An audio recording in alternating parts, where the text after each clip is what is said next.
পবিত্র শ্রাবণ মাস উপলক্ষে হোটেলের সামনে বড় বড় অক্ষরে হোটেলের নাম এবং মালিকের নাম প্রদর্শনের দাবিতে আজ সামাজিক সংগঠন মুখ্য মার্গের পক্ষ থেকে জেলা শাসকের কাছে একটি স্মারকলিপি জমা দেওয়া হয়।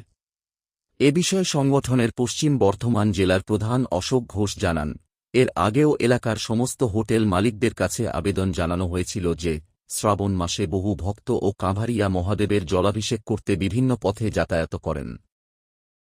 তাই তাদের যেন কোনো বিভ্রান্তি না হয়, সেই কারণে প্রতিটি হোটেলের সামনে বড় অক্ষরে হোটেলের নাম এবং মালিকের নাম স্পষ্টভাবে লিখে রাখতে হবে। তিনি আরও বলেন, সবাইকে সমানভাবে এই বিষয়ে মেনে চলার আহ্বান জানানো হয়েছে। ভক্তদের সুবিধা নিশ্চিত করা এবং স্বচ্ছতা বজায় রাখা, এই বিষয়েই প্রশাসনের দৃষ্টি আকর্ষণ করতে আজ জেলা শাসকের কাছে স্মারকলিপি প্রদান করা হয়েছে। আমরা মুখ্য মার্গের পশ্চিম বর্ধমান জেলা মুখ্য মার্গের পক্ষ থেকে আমরা এর আগে আমরা সমস্ত হোটেলদেরকে আমরা জানিয়েছি, হোটেল মালিকদেরকে আমরা বলেছি যে হোটেলের নাম এবং মালিকের নাম, প্রোপাইটারের নাম বড় অক্ষরে লেখা থাকবে। যার এখন সেই শ্রাবণ মাসে সব জল ঢালতে যায়, যারা শ্রদ্ধালু ব্যক্তি আছে তারা যেন মিসগাইডেড না হয়।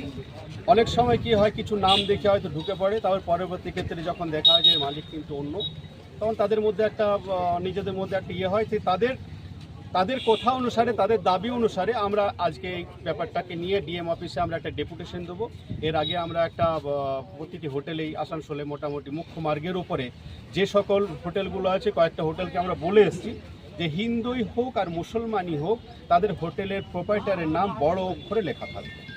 এটাই আমাদের দাবি এবং এই বিষয় নিয়ে আমরা ডিএম সাহেবের কাছে আমরা একটা ডেপুটেশন দেবো। আপনার নাম?